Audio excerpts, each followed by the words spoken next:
Assalamualaikum warahmatullahi wabarakatuh. Selamat pagi semuanya.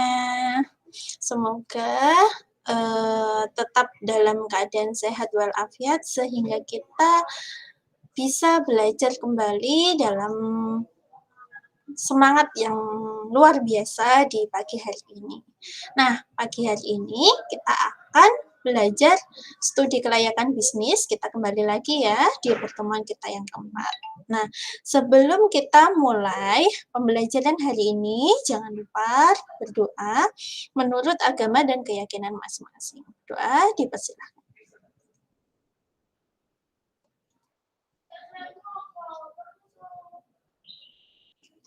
Amin.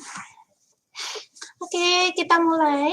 Hari ini kita akan bahas mengenai aspek manajemen. Aspek manajemen itu diperlukan untuk kita melakukan perencanaan, terus kemudian pelaksanaan, pengawasan, pengorganisasian, dan pelaksanaan evaluasi. Jadi, di sini kita akan bahas mengenai aspek manajemen dalam studi kelayakan bisnis. Jadi, apa sih perlunya aspek manajemen dalam studi kelayakan bisnis? Nah, kita sharing dulu ya.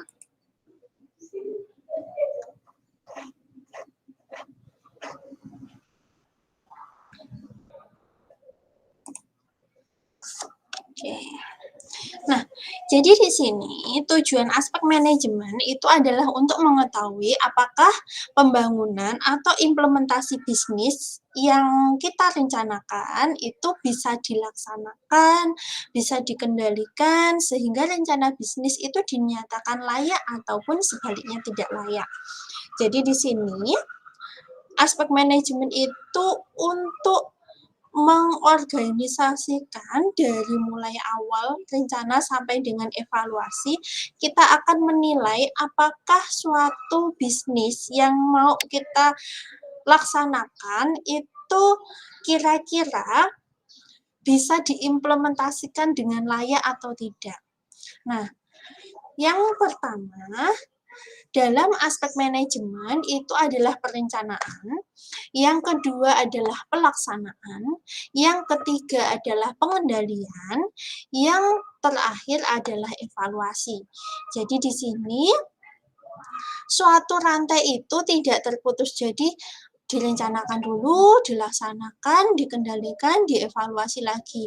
Terus kemudian ketika ada beberapa masalah misalkan akan dilakukan rencana tindak lanjut. Rencana tindak lanjut itu nanti kembali direncanakan, dirapatkan, dilaksanakan lagi, kemudian dikendalikan, dievaluasi lagi. Dan ini proses ini akan terus berulang. Nah, kita akan bahas aktivitas tersebut satu persatu.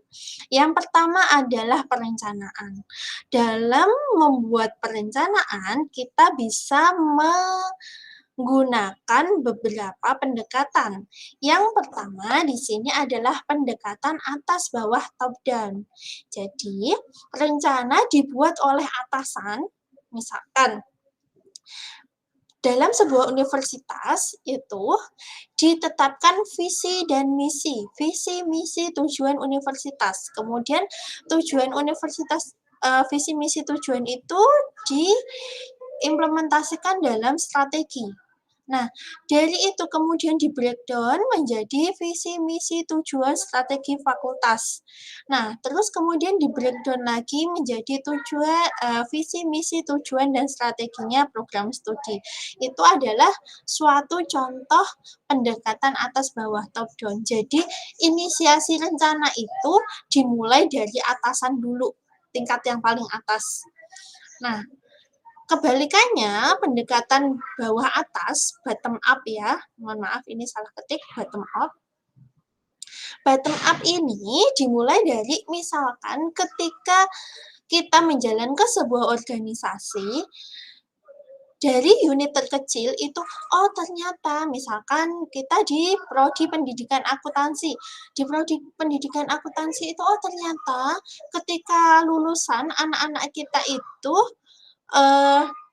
ketika di lapangan itu perkembangan teknologi akuntansi itu sudah sangat pesat, sehingga mereka harus menguasai teknologi akuntansi untuk pembelajaran. Sehingga kita perlu mata kuliah tambahan misalkan. Nah, terus kita rumuskan, dari perumusan itu kemudian menjadi keputusannya prodi.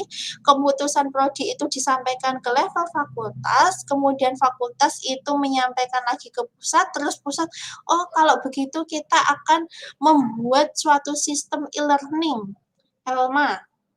Nah, itu contoh pendekatan bawah ke atas. Jadi segala sesuatu dalam organisasi itu direncanakan dari level yang paling bawah dulu. Nah, ada juga pendekatan campuran. Namun pendekatan ini dalam kenyataan akan relatif sulit. Karena kalau yang tadi ya pendekatan top down, atas ke bawah. Terus kemudian bottom up, bawah ke atas. Tapi pada kondisi realitanya kita akan sulit menemukan organisasi yang murni hanya menggunakan pendekatan top down aja atau yang murni hanya menggunakan bottom up saja. Biasanya organisasi itu menggunakan pendekatan campuran. Karena kenapa? Sesuai dengan dinamika organisasi yang sangat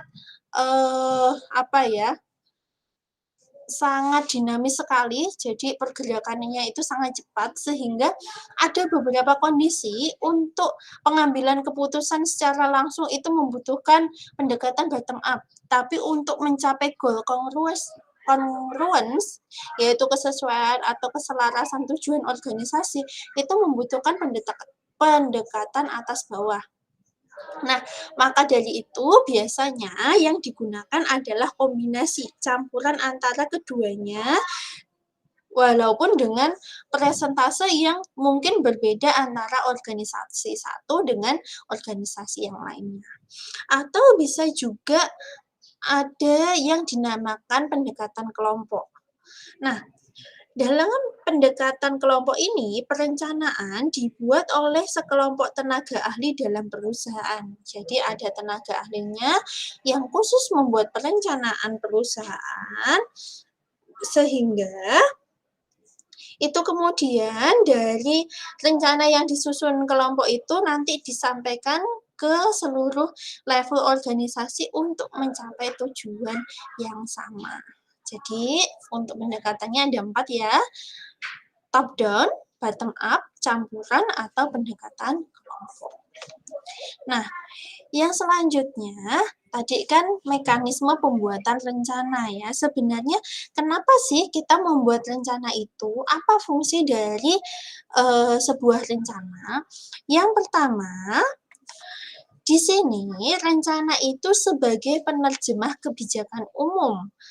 Jadi, kebijakan umum perusahaan ditetapkan oleh manajemen puncak, biasanya bersifat umum di mana untuk melaksanakannya diperlukan suatu tahapan. Menerjemahkannya secara lebih konkret, jelas, komprehensif, dan bertahap, sehingga disitulah dibuat sebuah perencanaan. Misalkan ketika kita membaca visi misi organisasi itu kan masih ngambang ya, bahasanya itu luas. Nah, gimana caranya visi dan misi itu bisa terlaksana, maka disusunlah strategi. Bagaimana strategi itu berhasil, maka disusunlah rencana jangka pendek. Nah, seperti itu. Jadi, fungsinya rencana ini untuk menerjemahkan kebijakan umum. Yang kedua, berupa perkiraan yang bersifat ramalan ya. Jadi, perencanaan ini berhubungan dengan perkiraan-perkiraan di masa yang akan datang. Kira-kira kita menghadapi persaingan yang seperti apa saat ini, dan bagaimana kondisi di masa yang akan datang, kita pada posisi yang bagaimana sehingga kita bisa menyusun suatu proyek itu bisa berhasil. Nah, yang selanjutnya itu adalah fungsi ekonomi. Kenapa? Ketika kita menyusun rencana, pasti kita akan melibatkan sejumlah SDM. Kita akan melibatkan sejumlah biaya finansial yang harus ditanggung. Jadi di situ Karena kemampuan sumber daya perusahaan yang terbatas, maka penggunaan sumber daya itu harus dilakukan secara optimal. Maka dari itu, dibuatlah suatu rencana agar tidak melenceng dari tujuan perusahaan. Jadi di sini fungsi rencana itu untuk ekonomi. Yang selanjutnya adalah memastikan suatu kegiatan. Jadi di sini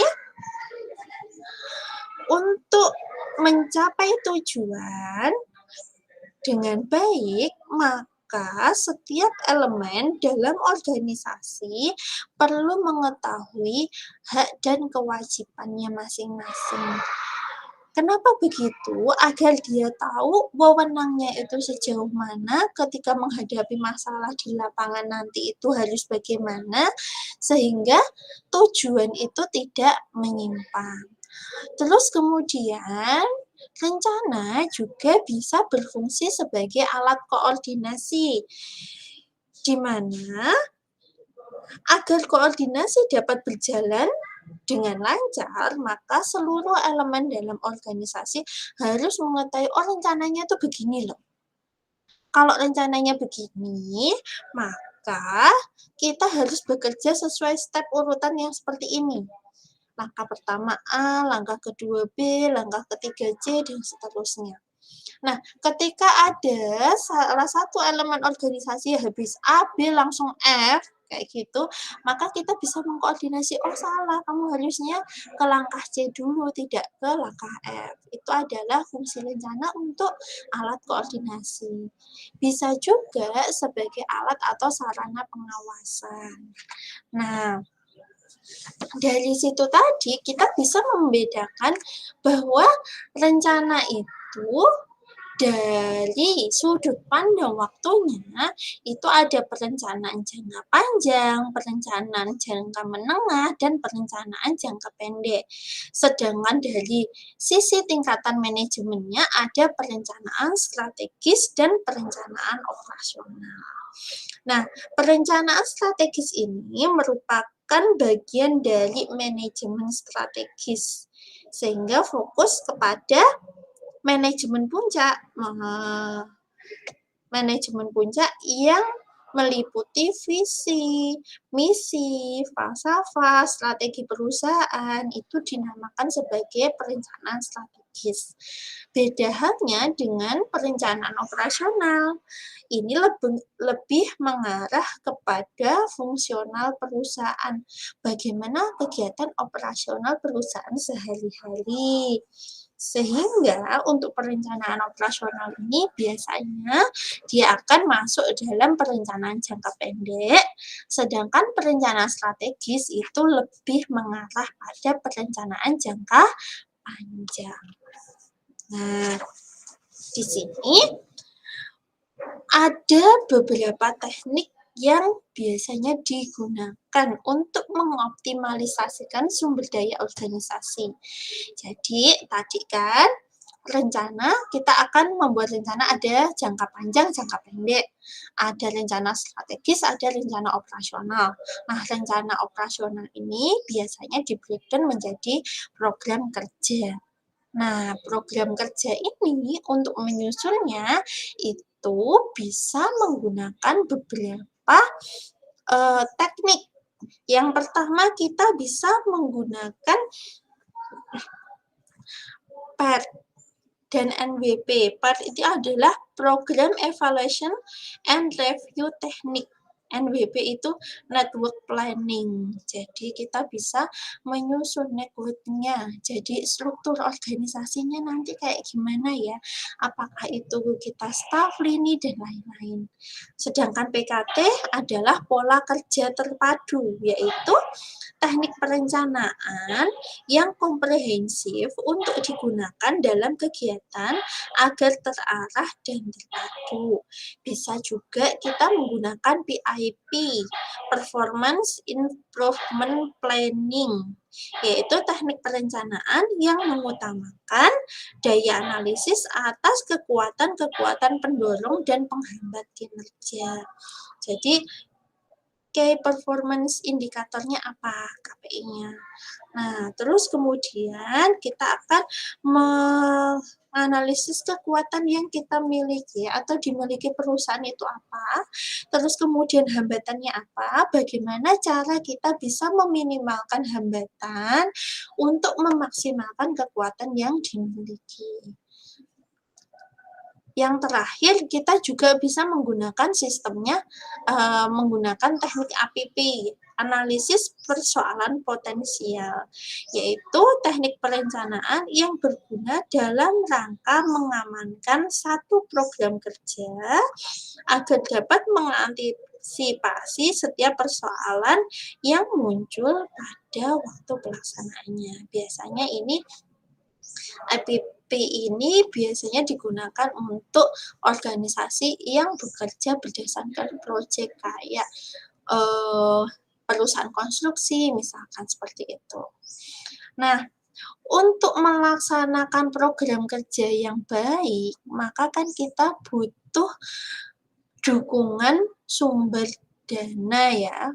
Kita membutuhkan aspek finansial untuk melaksanakan program kerja ini.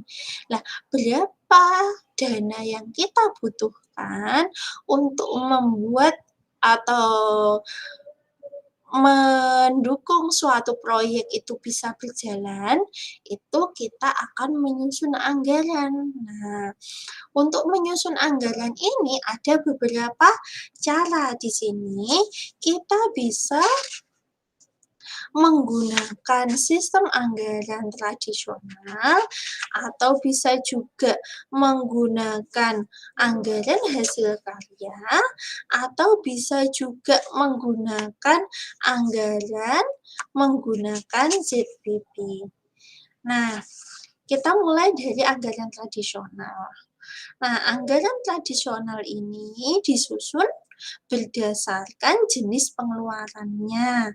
Misalkan dalam suatu interval waktu tertentu, perusahaan telah menentukan anggaran untuk pembayaran sewa gedung, pembelian bahan baku, pembayaran sewa. Nah, untuk sistem anggaran tradisional ini biasanya dimulainya dari anggaran apa? Anggaran pemasaran dulu. Kira-kira perusahaan bisa memasarkan berapa. Dari pemasaran baru lanjut ke produksi. Dari jumlah barang yang bisa dipasarkan disusunlah unit produksi. Nah, setelah unit produksi, kita misalkan, oh ternyata kita akan memproduksi misalkan 1.000 unit. Nah, dari anggaran produksi itu di-breakdown lagi menjadi kebutuhan bahan bakunya berapa, kebutuhan tenaga kerjanya berapa, terus kemudian kebutuhan untuk overhead pabrik berapa, seperti itu ya. Terus kemudian kita butuh modal berapa untuk menjalankan satu siklus operasi. Terus kemudian kira-kira dari siklus operasi itu ketika menjadi produk, kita bisa menjualnya itu kita membutuhkan berapa yang harus dijual secara cash agar operasi kita tidak terhenti, berapa yang bisa dijual secara kredit, sehingga disusunlah anggaran piutang dan anggaran kas. Itu adalah sistem anggaran tradisional. Nah, yang kedua, sistem anggaran hasil karya. Di sini, sistem anggaran ini disusun berdasarkan sasaran yang ingin dicapai. Misalkan, perusahaan menetapkan bahwa tahun depan harus bisa menjual 1.000 unit jadi target ya. Kalau sistem anggaran tradisional tadi, lihat dulu trennya selama beberapa tahun itu pemasarannya bagaimana, baru di-breakdown produksi, di-breakdown lagi ke bahan baku dan lain-lain. Nah, kalau anggaran hasil karya ini dia lebih kepada menetapkan suatu unit produksi dulu. Terus kemudian setelah hasilnya itu ditetapkan, baru di-breakdown, oh untuk menghasilkan sekian unit butuh berapa anggarannya. Yang ketiga, kita bisa juga menggunakan sistem anggaran planning programming budgeting system atau PPBS. Nah, sistem anggaran ini biasanya diterapkan pada perusahaan besar dan modern, termasuk dalam penentuan APBN pemerintah. Jadi, pada dasarnya untuk penyusunan anggaran dengan sistem ini bertolak dari rencana dan program kegiatan yang dilaksanakan. Contohnya, ketika kalian jadi mahasiswa ingin membuat program kreativitas mahasiswa. Nah, di situ kan kalian merencanakan aktivitasnya apa dulu. Nah, terus kemudian luarannya apa. Baru disusunlah anggaran untuk mencapai output itu. Nah, seperti itu dinamakan dengan planning programming budgeting system. Jadi, anggaran itu sesuai dengan program yang direncanakan. Nah, yang selanjutnya di sini yang terakhir adalah sistem anggaran ZBB, Zero Based Budgeting. Jadi, sistem anggaran ini merupakan pengembangan dari PPBS yang mengacu kepada pendekatan manajemen berdasarkan sasaran. Jadi, ketika di akhir tahun itu masih ada anggaran yang tersisa, maka dianggaplah kinerja perusahaan itu buruk atau kinerja suatu instansi itu buruk. Kenapa? Karena tidak mampu menyerap anggaran. Itu adalah salah satu contoh prinsip penilaian evaluasi di sektor publik ya. Jadi biasanya ketika hampir mendekati masa berakhirnya tahun anggaran kan pembangunan digencarkan, terus kemudian banyak proyek-proyek yang dilaksanakan seperti itu. Karena mereka menganut sistem zero based budgeting. Jadi ini pengembangan dari PPBS. Setelah adanya program yang disusun, baru anggarannya harus nol. Nah, kita lanjut pada pengorganisasian. Rencana sudah, kita ke pengorganisasian. Jadi, untuk pengorganisasian ini itu dilakukan. Kenapa harus melakukan pengorganisasian? Agar beban kerja itu bisa terdistribusi secara efektif dan efisien. Pernah dengan istilah right man in right place ya. Jadi orang yang tepat pada posisi yang tepat itu akan membuat pekerjaan semakin optimal. Sehingga di sini kita perlu merencanakan pengorganisasian. Nah, gimana langkah-langkah pengorganisasian itu? Yang pertama, sebelum kita mulai, kita harus merinci dulu seluruh pekerjaan. Jadi, pekerjaan yang dilakukan untuk memulai sebuah proyek itu apa saja? A, B, C, D, E. Terus kemudian kita akan membagi beban kerjanya. A, siapa ya orang yang ahli pada bidang A, siapa orang yang ahli pada bidang B, siapa orang yang ahli pada bidang C. Kemudian kita akan membagi beban kerja itu sesuai dengan keahlian dan kompetensi SDM yang kita miliki. Nah, terus kemudian setelah kita membagi beban kerja, kita akan mengkombinasikan pekerjaan. Di sini kita mengkombinasikan pekerjaan anggota organisasi dengan cara yang logis dan efisien. Jadi, misalkan A itu dia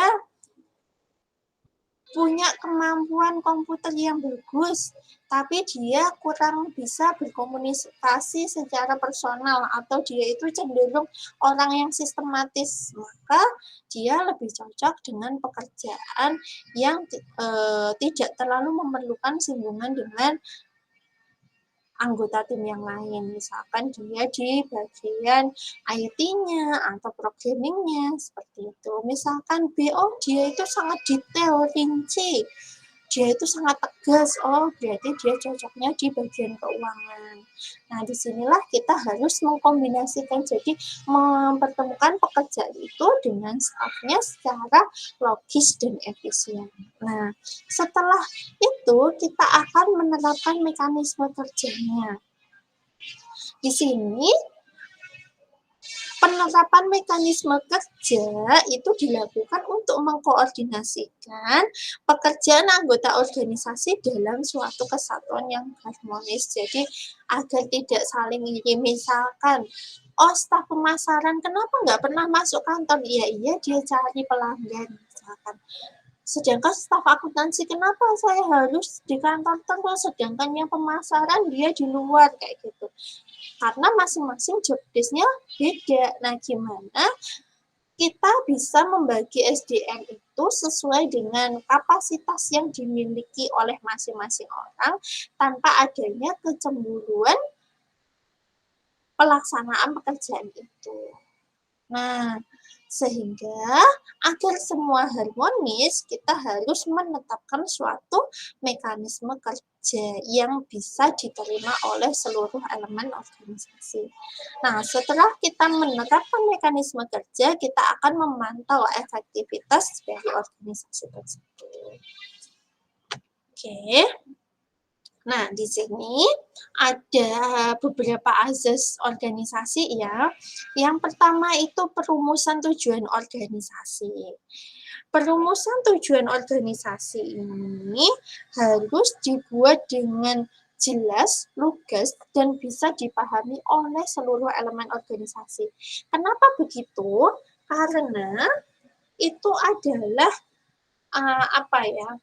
penentuan haluan organisasinya itu mau dibawa kemana. Jadi misalkan kita membuat perusahaan kita itu mau dibawa kemana. Mau lebih fokus untuk mengejar keuntungan atau mau fokus untuk misalkan lembaga sosial atau mau fokus untuk melayani segmen menengah ke bawah atau bagaimana. Jadi kita harus merumuskan tujuan organisasi kita dulu. Nah, setelah organisasi ini sudah diputuskan, kita akan menetapkan departemenisasi. Jadi, departemenisasi ini adalah aktivitas menyusun satuan atau unit organisasi yang diperlukan dalam rangka melaksanakan fungsi yang ada. Jadi, kita misalkan, oh saya mau buka hotel. Berarti departemen apa saja yang saya butuhkan? Oh, departemen yang depan itu front office. Oh, saya juga perlu departemen yang khusus menangani masalah pajak, menangani masalah rekap keuangan, menangani masalah pencarian investor dan lain-lain. Saya butuh departemen keuangan. Oh, untuk operasional hotel saya memerlukan promosi, terus kemudian menyampaikan bahwa hotel ini bagus dan menarik kepada pelanggan, terus menyediakan promo yang menarik. Oh, saya butuh departemen pemasaran misalnya. Nah, setelah departemenisasi ini kita susun, maka langkah selanjutnya adalah pembagian kerja. Azas ini dikaitkan dengan pejabat yang akan menempati jabatan dalam satuan atau unit organisasi agar roda organisasi dapat berjalan dengan baik. Jadi dalam suatu organisasi kan tidak mungkin semua merencanakan tapi tidak ada yang melaksanakan, itu hanya sekedar wacana yang nggak jalan. Semua melaksanakan tapi nggak ada yang menyusun rencana, ya jadinya berantakan karena tidak ada koordinasi, pengawasan, dan lain-lain. Kalau misalkan semuanya pengennya bagian keuangan, lah siapa yang akan melakukan prosedur produksi? Nah, maka dari itu kita harus melakukan pembagian kerja. Sehingga di sini tiap unit organisasi itu mempunyai rincian aktivitas yang jelas dia harus ngapain. haknya apa, kewajibannya apa. Terus kemudian pejabat dari manajemen tingkat atas sampai dengan karyawan biasa tingkat bawah itu harus mempunyai tugas yang jelas. Nah, terus kemudian variasi tugas, jangan tugasnya itu ya accounting, ya pemasaran, ya produksi. Nah, yang seperti itu enggak boleh. Kenapa? Karena ketika kita melakukan pembagian kerja itu seharusnya masih dalam satu lini. Kenapa? Karena spesialisasi itu juga cukup baik untuk menjaga kualitas dari pelaksanaan pekerjaan itu. Terus asas yang selanjutnya itu adalah koordinasi.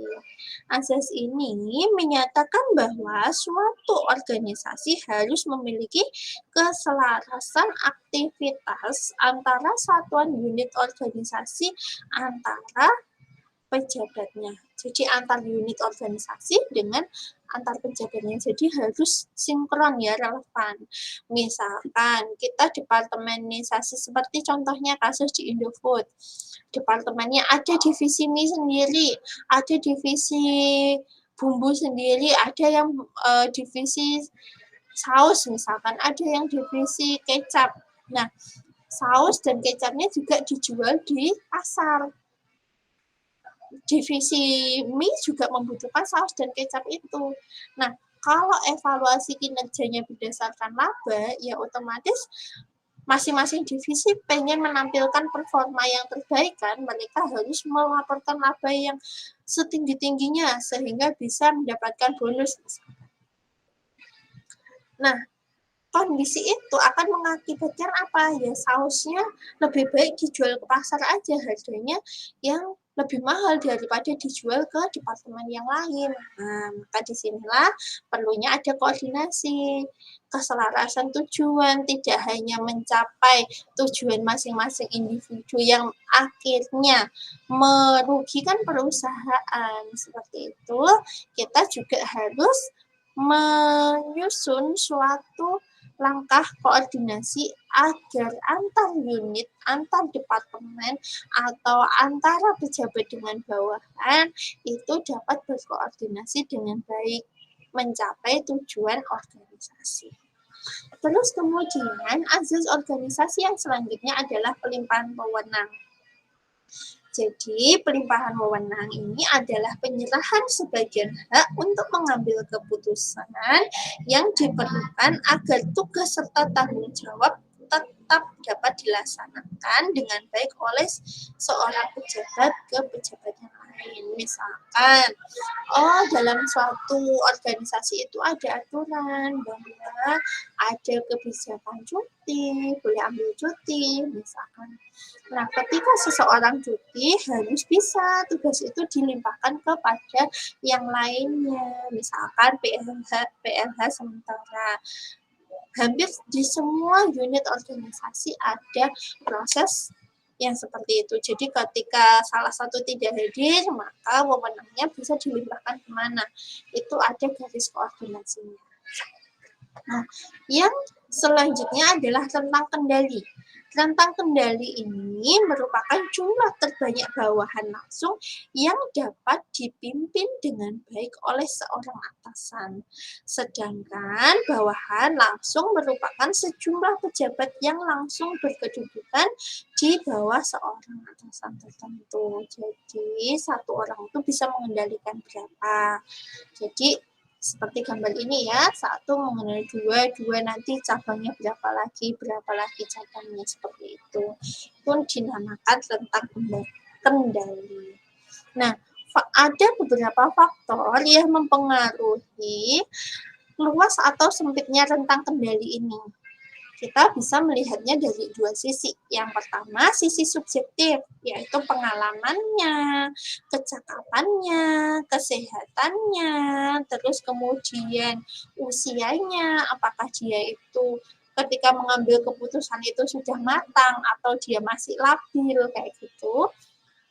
Bisa juga kita bisa melihatnya dengan sisi yang objektif, seperti corak pekerjaannya membutuhkan orang banyak apa enggak, letak bawahannya, apakah dalam satu kantor yang berdekatan, apakah bawahannya itu ada di beberapa cabang daerah yang berbeda, jumlah tugasnya, load pekerjaannya, seperti itu, kita bisa melihatnya dari sisi yang objektif.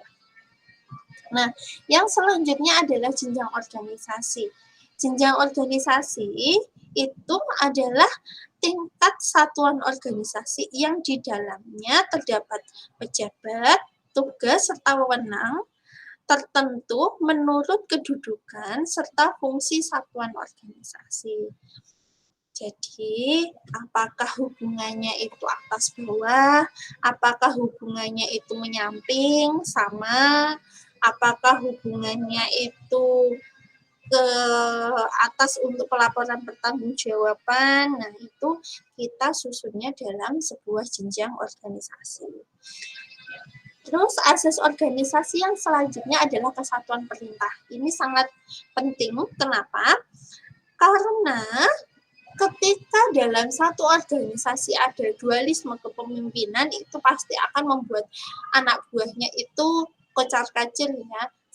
Misalkan si pemimpin A menyuruh X, pemimpin B menyuruh arah ke Y, itu pasti mengakibatkan tujuan organisasi itu tidak dapat tercapai. Maka disinilah perlunya kesatuan perintah, sehingga tidak menimbulkan kebingungan, keraguan, bawahannya itu begitu diminta untuk melaksanakan tugas X, siap, karena yang memerintah ya orang itu satu saja. Yang selanjutnya fleksibel. Jadi, asas ini menyatakan bahwa struktur organisasi hendaknya mudah diubah untuk disesuaikan dengan perubahan-perubahan yang terjadi sesuai dengan dinamika organisasi yang terjadi. Jadi, di sini kita harus cepat beradaptasi dalam lingkungan yang cepat berubah tanpa harus mengurangi kelancaran aktivitas yang sudah berjalan. Nah, terus, jadi di sini untuk struktur organisasi ada 4 ya elemen dari struktur organisasi di sini. Ada spesialisasi aktivitas, standarisasi aktivitas, koordinasi, dan besarnya unit kerja. Spesialisasi aktivitas ini mengacu pada tugas-tugas perorangan dan kelompok kerja di seluruh organisasi. Pembagian kerja dan penyatuan tugas tersebut ke dalam unit kerja. Nah, standarisasi aktivitas merupakan prosedur yang digunakan organisasi untuk menuju ke layak dugaan aktivitasnya. Jadi aktivitasnya itu bisa diprediksi. Oh, kalau misalkan melaksanakan tugas A, stepnya seperti itu, oh iya, berarti hasilnya kemungkinan nanti baik. Melakukan tugas A, kok stepnya seperti itu, kok ukuran barangnya seperti itu, kayaknya gagal deh itu nanti. Nah, itu bisa dilihat dari standarisasi aktivitas. Yang selanjutnya adalah koordinasi aktivitas. Di sini adalah prosedur dalam memadukan fungsi-fungsi subunit dalam organisasi. Mekanisme standarisasi aktivitas akan memudahkan pengkoordinasian aktivitas, khususnya dalam organisasi yang tidak memiliki pola yang rumit. Jadi di sini dari spesialisasi aktivitas apa yang membutuhkan SDM yang spesial, SDM yang mempunyai kompetensi dalam bidang tertentu. Terus dari aktivitas-aktivitas berdasarkan spesialisasi tugasnya masing-masing, kita menyusun suatu standar aktivitas, tidak boleh menyimpang dari koridor ini. Nah, dari standarisasi aktivitas ini, maka kita akan semakin mudah melakukan koordinasi. Kenapa? Sudah ada patokannya, koridornya begini, kayak gitu. Nah, baru yang selanjutnya adalah besar unit kerja berhubungan dengan jumlah pegawai yang berada dalam suatu kelompok kerja. Nah, ini contoh ya, ini adalah contoh bentuk organisasi. Dalam organisasi itu dikenal beberapa bentuk organisasi yang disebut sebagai struktur organisasi. Jadi, struktur organisasi itu adalah suatu bagian yang harus kita susun ketika kita membuat rencana bisnis. Nah, bentuk organisasi ini ada organisasi garis, fungsional, garis dan staf, gabungan, matriks. Nah, kalau kayak gini namanya garis ya. Nah, organisasi garis merupakan organisasi yang paling sederhana. Ini contohnya ya. Yang ini kan paling sederhana, di mana jumlah karyawannya relatif sedikit, organisasinya relatif kecil. Contoh kalau misalkan kayak gini, berarti kan hanya ada 6 orang. Ini 5, ininya 1. Karyawan saling mengenal secara akrab karena tadi ya jumlahnya sedikit. Spesialisasi kerjanya itu masih relatif rendah untuk organisasi garis. Nah, yang kedua, organisasi fungsional itu setiap atasan mempunyai wewenang untuk memberikan perintah kepada bawahannya. Misalkan ini A bisa memberikan perintah kepada ini A, B, C, D, dan lain-lain. Terus bawahnya lagi ada garisnya lagi. Misalkan 1, 2, karyawan 1, 2, 3, kayak gitu. Itu adalah suatu contoh organisasi fungsional. Jadi setiap atasan mempunyai wewenang untuk memberikan perintah kepada bawahannya sepanjang perintah itu masih ada hubungannya dengan fungsi yang dimiliki oleh atasan. Misalkan Departemen Keuangan punya 3 karyawan, satunya ngurusin pajak, satunya ngurusin input transaksi penjualan harian, satunya melakukan input, misalkan satunya lagi bertugas untuk banking. Jadi pengecekan transaksi bank, terus kemudian penyetoran, dia lebih berfungsi kasir. Sepanjang ketua Departemen Keuangan atau manajer Departemen Keuangan itu menyuruh bawahannya, misalkan staf pajak yang masih berhubungan dengan ranahnya itu diperbolehkan. Tapi kalau kepala Departemen Keuangan menyuruh staf pajak untuk membantu staf produksi, oh itu nggak ada hubungannya, dia berhak untuk menolak.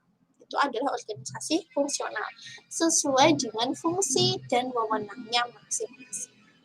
Nah, yang selanjutnya adalah organisasi garis dan staf. Di sini, jika suatu organisasi telah berkembang semakin besar, jadi kalau organisasinya masih sederhana kan masih pakai garis. Tapi kalau sudah berkembang menjadi lebih besar lagi, dia menggunakan garis dan staf. Nih, kenapa? Karena ada kemungkinan seorang pemimpin itu akan kesulitan dalam mengambil keputusan. Sehingga ia perlu meminta pendapat orang lain yang lebih mampu. Sehingga dibentuklah staf penasihat yang merupakan kumpulan orang-orang ahli pada bidang tertentu. Ini adalah organisasi garis dan staf. Ada staf penasihat khusus. Ada juga organisasi gabungan. Ini pada dasarnya merupakan bentuk kombinasi dari struktur organisasi yang telah ada sebelumnya, seperti kombinasi antara garis, fungsi, staf, seperti itu. Yang terakhir adalah organisasi matriks. Ini sering diterapkan pada organisasi yang level pekerjaannya itu sangat besar. Jadi proyeknya besar, masalahnya kompleks, terus sangat dinamis sehingga perlu penyelesaian yang tepat waktunya, tenaganya, biayanya, maka dibuatlah suatu struktur organisasi matriks, di mana seorang bawahan mempunyai lebih dari satu orang atasan, sehingga mereka di bawah dua jalur wewenang, dengan kata lain mempunyai dua rantai perintah secara vertikal yang bersifat fungsional atau secara horizontal yang berasal dari pimpinan kompleks. Itu adalah organisasi matriks. Nah, sekarang kita beralih kepada prestasi organisasi. Prestasi organisasi ini biasanya dievaluasi berdasarkan dua hal. Yang pertama itu adalah efisiensi, yang kedua adalah efektivitas. Efisiensi ini adalah melakukan kerja dengan benar, yaitu menekan input untuk menghasilkan output yang maksimal. Jadi, pernah dengan istilah ekonomi, dengan biaya yang serendah-rendahnya bisa menghasilkan pendapatan yang setinggi-tingginya. Nah, itu adalah prinsip dari efisiensi. Ketika pekerjaan itu dilakukan dengan benar, itu pasti pemborosan itu tidak akan terjadi. Tapi kalau misalkan ketika kita disuruh melakukan suatu tugas itu masih salah, ngulang lagi, itu kan pemborosan waktu iya, terus kemudian jam kerja produksi iya, terus kemudian kita harus membayar tenaga kerja yang lebih mahal iya, jadi itu tidak efisien. Ketika kita bisa melakukan kerja dengan benar, maka dapat dipastikan bahwa kondisi tersebut efisien. Yang kedua adalah efektivitas. Efektivitas itu melakukan pekerjaan yang benar. Jadi, di sini adalah kemampuan untuk memilih tujuan yang tepat. Jadi, dalam penetapan tujuan organisasi, kita itu tujuannya kita menguasai segmen baju bayi misalkan. Maka, untuk melakukan pekerjaan yang benar, apakah segmen baju bayi itu benar? Ketika kita bisa mencapai tujuan tersebut, maka itu bisa dikatakan sebagai efektif. Nah, aktivitas yang ketiga dari aspek manajemen adalah actuating, penggerakan atau pelaksanaan. Nah, jadi di sini ada dua fungsi ya. Yang pertama fungsi penggerakan. Fungsi penggerakan yaitu mempengaruhi seseorang atau orang yang ada dalam sebuah organisasi untuk menjadi pengikut. Ini loh tujuan organisasi kita memperoleh laba. Sehingga apa? Kalau perusahaan memperoleh laba, kan bisa membayarin gaji karyawan. Kalau perusahaan memperoleh labanya semakin tinggi, kan bisa ngasih bonus kepada karyawan. Kalau gajinya bisa dikasih, bonusnya bisa dikasih, berarti kan karyawannya semakin sejahtera. Nah, kamu kan adalah karyawan di sini. Kamu pengen sejahtera enggak? Nah, itu adalah salah satu fungsi penggerakan. Bagaimana mempengaruhi mindset orang lain itu menyelaraskan tujuan individu dalam organisasi itu dengan tujuan organisasi secara keseluruhan. Nah, terus kemudian yang kedua, melakukan daya tolak pada seseorang, membuat seseorang suka mengerjakan tugas dengan lebih baik sesuai dengan standar yang ditentukan oleh perusahaan, mendapatkan, memelihara, dan memupuk kesetiaan pada pimpinan, tugas, dan organisasi tempat mereka bekerja. Terus kemudian menanamkan, memelihara, dan memupuk rasa tanggung jawab seseorang terhadap Tuhannya, negara, dan masyarakat. Disitulah fungsi penggerakan. Yang kedua adalah kepemimpinan. Untuk dapat menggerakkan seseorang ataupun banyak orang ataupun suatu komunitas, maka harus memiliki jiwa kepemimpinan yang kuat. Nah, jadi kepemimpinan ini didefinisikan sebagai suatu proses mengenai pengarahan untuk usaha mempengaruhi kegiatan yang berhubungan dengan anggota kelompok. Oke. Jadi kepemimpinan ini bisa dilihat dari caranya komunikasi, bagaimana dia memotivasi teman-temannya untuk mencapai tujuan, kemampuan untuk memimpin, bagaimana dia mengambil keputusan, bagaimana dia menghadapi masalah, bagaimana dia menemukan solusi dari permasalahan yang ada. Itulah fungsi dari kepemimpinan. Nah, aspek manajemen yang terakhir adalah pengendalian. Nah, pengendalian, fungsi pokok pengendalian ini ada 4 ya. Yang pertama, mencegah terjadinya penyimpangan, memperbaiki jika ada penyimpangan. Yang ketiga, meningkatkan rasa tanggung jawab. Yang keempat adalah menyesuaikan organisasi dalam keadaan apapun. Oke. Nah, di sini ada beberapa jenis pengendalian. Pengendalian pendahuluan, pengendalian bersamaan, dan pengendalian umpan balik. Pengendalian pendahuluan itu memerlukan berbagai standar kualitas dan kuantitas yang layak dari berbagai masukan ataupun input.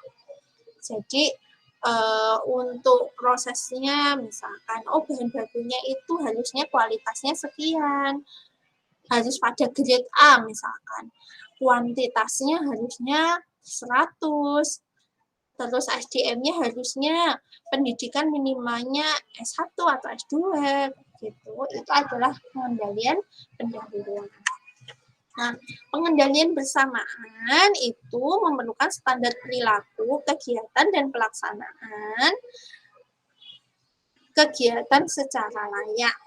Sumber informasi utama bagi pengendalian ini adalah observasi dari penyelia. Jadi ketika sudah berproses itu dievaluasi. Jadi bersamaan dengan pelaksanaan kegiatan itu. Yang terakhir adalah metode pengendalian umpan balik. Umpan balik berarti itu yang terakhir. Di sini memerlukan standar kualitas dan kuantitas yang layak dari karakteristik outputnya. Kalau pendahuluan itu inputnya, kalau umpan balik adalah outputnya. Kalau bersamaan dengan pelaksanaan prosesnya. Jadi ini input, proses, output. Nah, untuk membuat sistem pengendalian yang efektif, itu ada beberapa ciri penguatan sistem pengendalian itu. Yang pertama itu dia harus akurat, kemudian tepat waktu, perspektif dan operasional terbuka, objektif, komprehensif, ekonomis, realistis, fleksibel. Jadi di sini itu adalah ciri-ciri penguatan sistem pengendalian.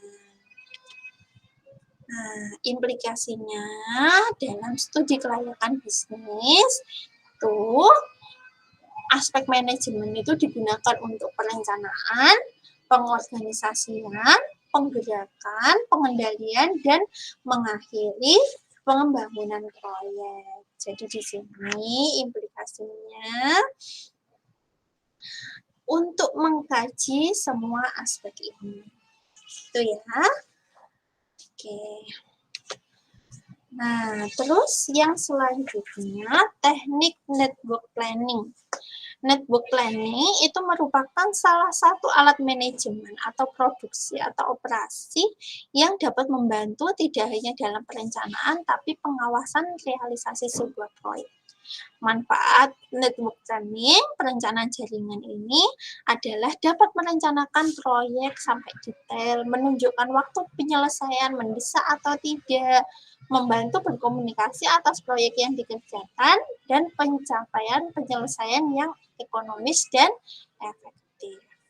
Jadi, untuk waktu yang diharapkan itu ada 3, pesimis, optimis, dan most probable time. Jadi, pessimistic estimates itu suatu perkiraan yang menunjukkan waktu maksimum yang diperlukan untuk menyelesaikan aktivitas jika ada halangan. Jadi, ketika kita menyusun sebuah proyek, misalkan kita ingin membuat suatu bisnis KAP misalkan, kantor akuntan publik, pasti dia akan menyusun kalau kira-kira ada hambatan, waktu audit itu 3 bulan baru selesai. Optimis itu perkiraan yang paling cepat tanpa ada halangan. Kalau audit tanpa ada halangan, semua lancar, itu kira-kira 1 bulan. Kalau banyak hambatan, 3 bulan. Nah, yang terakhir, most probable time, itu adalah waktu yang diperlukan untuk menyelesaikan suatu aktivitas. Oh, aktivitas ini seharusnya selesai 3 hari. Aktivitas ini standarnya bisa selesai 5 hari. Tapi kalau kondisinya lancar, bisa sih 4 hari. Itu adalah most probable time. Itu ya. Itu untuk pertemuan kita hari ini.